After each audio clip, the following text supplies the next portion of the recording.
everybody, it's Paul here. Welcome back to my channel. Thank you for tuning in. I'm back with a 3-month update from my FUE procedure.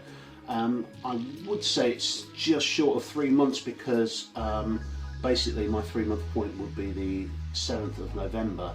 But the reason I'm doing it now is because I anticipate I'm going to be quite busy next weekend, and I definitely wanted to push out a 3-month one.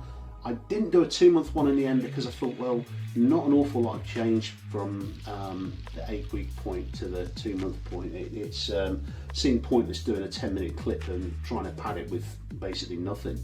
But yeah, there's been a little bit of development which we're going to go into over the next few minutes. Also, I'm going to sort of take a different angle on this clip because what I'm going to do is I'm going to put a few things together regarding managing your expectations, what you can expect to get from your transplant, because obviously everyone's different. We've all got different thickness to our hair, number of grafts that we have, and the number of hairs in each of those individual grafts. What your hairline was like to start off with, that will obviously have an impact. Your age as well. I think I've mentioned things like health conditions, how quickly you recover and things.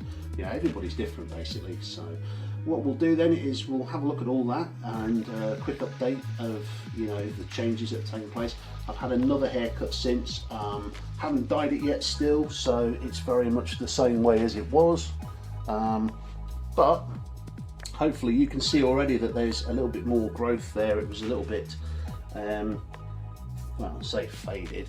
New hair starting to come through, all very exciting stuff. So yeah, all that and more coming up now.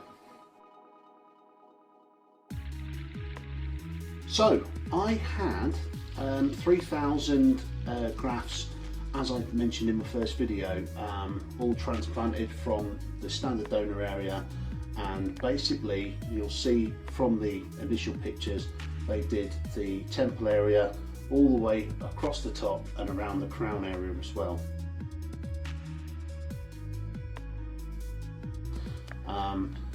Now, one thing I remember the surgeon saying when they had taken all the grafts out and he came to make all the incisions was that he said that the hair count in my grafts was typically quite low. So a lot of my individual grafts had single hairs in them, but there can be anything between 1 and 4 hairs, I understand. So, you know, so that will affect how much coverage you're going to get, because basically my hair is quite fine apparently. So I fully anticipate the end result will still be a little bit kind of, let's say, not as full as I'd sort of imagined. But that doesn't stop me from going back in a couple of years and just getting a bit of a sort of density top up. I've still got enough donor hair to do that, so that may affect your decision somehow. Obviously not to expect a great big full head of hair when you've only got sort of 1 or 2 hairs in most of your individual grafts, so that's something to think about. The other thing, what we're going to do is we're going to have a look at the old, I like to call it the Baldy scale, what your hairline is categorised as before you start the procedure. I've seen so many, I mean, I go to the Turkish barbers up the road and they're all getting it done. One of the guys got it done, say Turkish barbers, they're actually Kurdish, and he's actually gone back to Kurdistan to get his done.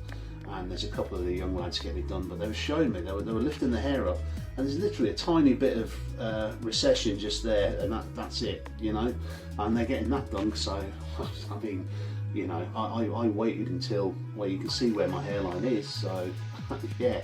So again, it all depends on where you start as well, so, what to expect when you've got your hair done. I think Jake Quickenden from the X Factor, and he was also in Celebrity SAS most recently as well. He, very similar, didn't have much of a receding hairline but got it brought down. Yeah, so obviously you wouldn't have needed that many grafts, and even then it wouldn't really matter density wise because it's only a small area. But the bigger these areas go up, the more sparse or the less dense it's going to be, you'll find results. So that's something to consider if you're serious about getting this procedure done. Yeah, here's the Norwood scale, also known as the Hamilton-Norwood scale, and it's important you're honest with yourself about this because I remember looking at this the first time thinking, do you know what, I'm probably you know, a smaller number here, but in reality I was probably somewhere between a 4 and a 5, if I'm being very honest. Because yeah, I'm just sort of, you know, because the middle part of my head was quite thin as well.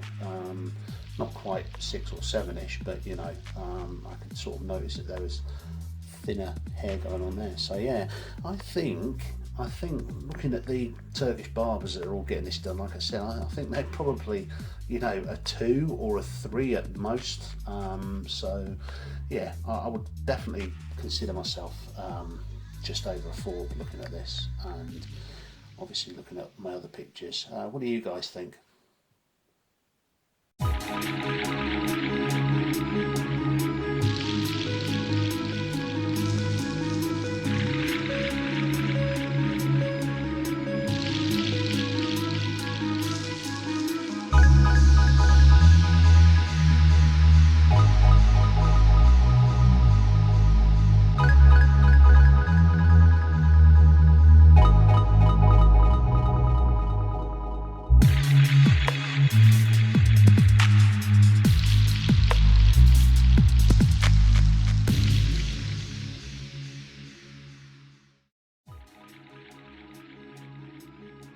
So I'll do my usual and go around the back, and so you can see what's going on. On the surface though, it doesn't look too bad, and then as we go into the sun you can see where the old hairline was, and then over against the mirror you can see that donor area there. I mean, you shouldn't really be able to see if it was the same colour, but obviously, like I said before, they've taken all the dark hair and left the grey there. Still not been tempted to dye the hair yet though, because, well, to be honest, I don't really want to jeopardise anything, but you know, the bottom line is, yeah, you're supposed to be able to do it from 4 to 6 weeks, so why take any chances at this moment in time? But looking okay overall.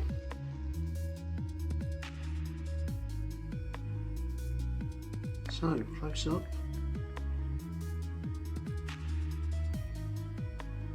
see some of its new growth, some tiny little hairs in there,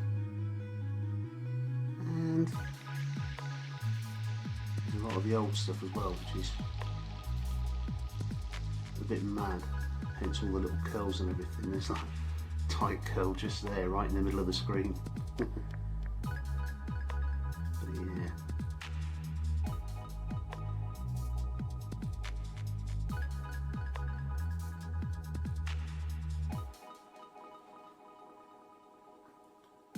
that's what the hair's looking like at the moment.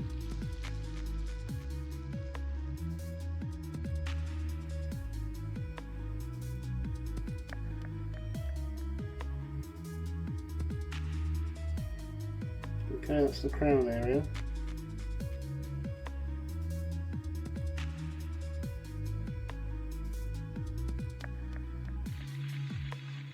Obviously it's going to take a lot longer to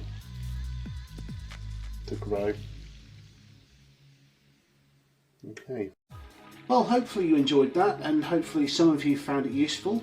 As always, if you enjoyed the content, feel free to give it a thumbs up and consider subscribing. And also, if you know anyone that's been thinking about doing this procedure, other than yourselves of course, feel free to share the content as well. And with the new hair starting to come through now, obviously things are starting to get exciting in the hair transplant world, if you like, and I plan to sort of keep a steady eye on it, or keep a steady eye on it, and keep you posted throughout the next few weeks, and hopefully you'll enjoy seeing the videos as they drop. So until then, I will see you soon. Look after yourselves.